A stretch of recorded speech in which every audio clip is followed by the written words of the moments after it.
sensationalized the world. But, during the outbreak of Corona, what happened?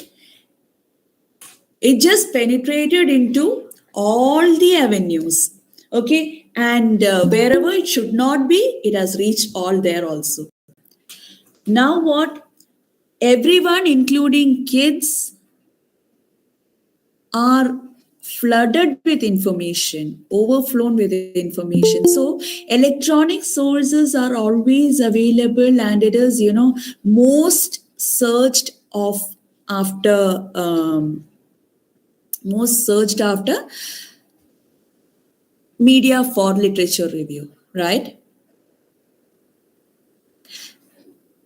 It has its own disadvantages. When we are going only for electronic source, what happens? It is an information overload. And we tend to lose our focus. We know what our topic is, what our objective is. We want to be, when we are conducting a research, when we are doing a literature review, we want to be specific. From very broad concept, we are going into a specific area to a particular point. That our research must lead us to a particular point. Okay, single point it must lead. But when we are using this electronic source only, what happens is we have a definite topic. We tend to read something similar. Then what happens? We tend to read something which is familiar, and then we tend to read something which is unfamiliar. That is, this electronic source can be sometimes misleading. From specific, it can take you to a broader option. From familiar, similar, from topic to similar to familiar to unfamiliar and to God knows where. Okay, so as I told you, let us not lose focus. We are on a path to create a very good literature review, right? So this electronic sources can be of help only up to a certain point.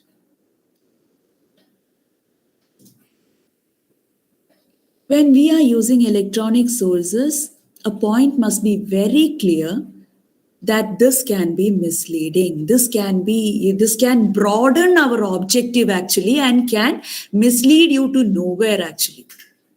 Okay, so when you are using electronic source, be very careful not to skip away from your objective, and point of that specific point should not be missed.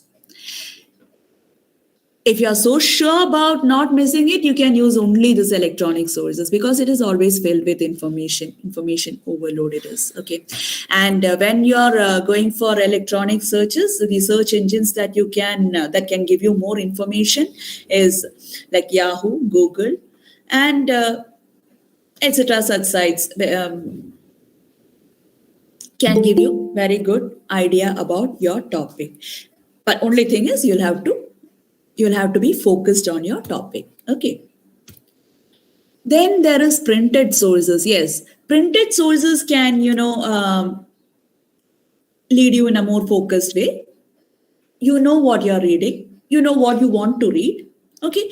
And it can bring you into more focused area. Right. That is the advantage of printed sources. Now, printed sources is used for literature review. Now, printed sources such as published abstracts, dissertations, national and international publications. Of course, you can ask me a question like, this is a printed source, and this is also available in electronic medias also. When you're focused, electronic media is okay. Okay. National and international publications, everything is printed sources. These are all sources which we can rely upon, right? Journals. Yeah. This is printed sources. Printed sources can be, of course, electronic source or like printed magazines or journals and all that. Now, other sources are research reports, unpublished dissertations and theses can also be your sources of information. Magazines, newspapers, all are secondary sources. Encyclopedia and dictionary, as I told you, this is the tertiary source wherein you can clear your doubts, you can travel more to your objective and all that. Okay, these are some of the other sources, and I'm repeating, that is encyclopedias and dictionaries. Whatever you are getting from these tertiary sources are not mentioned in your literature review. Okay.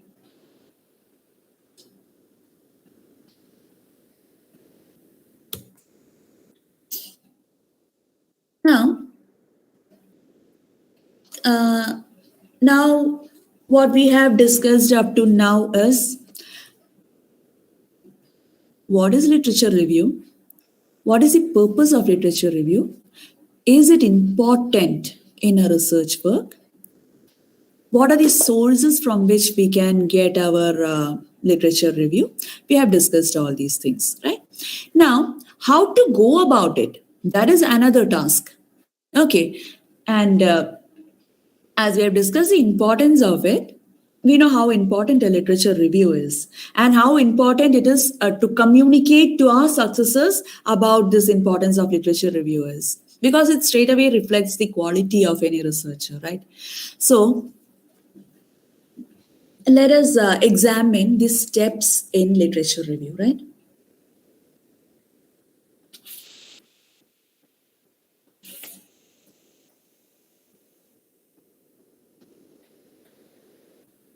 Yeah, this um, picture depicts the steps in literature review. Okay. Now, this is, you start with a bibliography, thematic organization, going in for more and refined reading, and then writing individual sections, then integrate the sections, bind up the sections, right? So this is the picture how literature review goes. Now let us go into more about that uh, steps in literature review, right?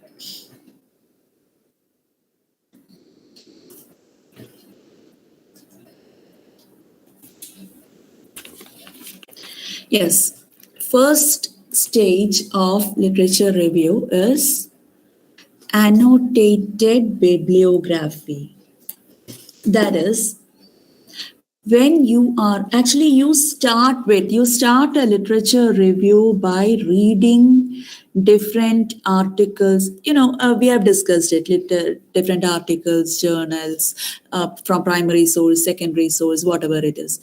See, whatever you are reading, whatever you feel is, whenever you feel that this particular thing is related to my topic and this is going to help my research, what you are going to do is you just take that part apart, annotate it, make a small notes about that particular portion from where you have found out, so that when you want to search for this again, you need not search the whole thing again. You exactly know where to search it. Okay, so annotate it where you have found this knowledge. Okay, so annotated bibliography. Here, the reader reads different literatures, here it is a broad reading involved. Okay, this is the first stage, and here a broad reading is involved. Here the related topics, similar topics, familiar topics, everything is being read in annotated bibliography. It is only from here that we are going to edit the things, right?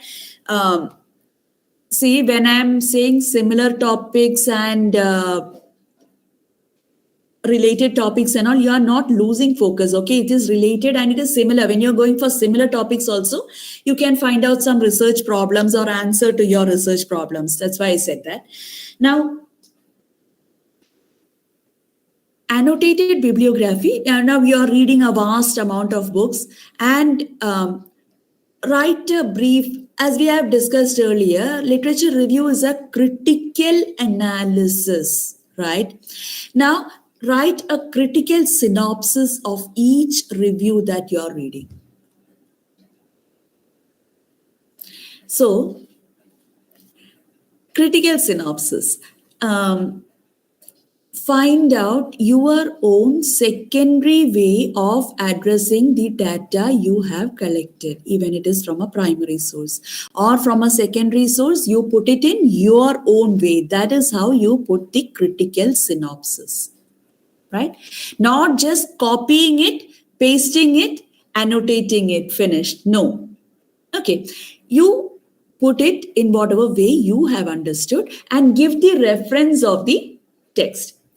The citation should include like the author's name, journal name, year of publication, the edition, the paragraph, page number, everything should be cited, right? So that even if you want to research it again, you will be finding it easy. Your successors will be finding it easy for researching. Okay, so that's how annotated bibliography goes.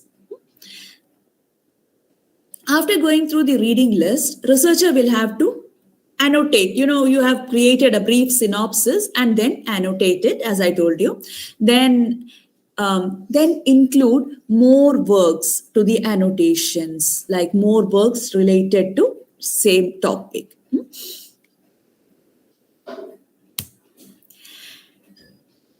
Then what? We are coming to the second stage.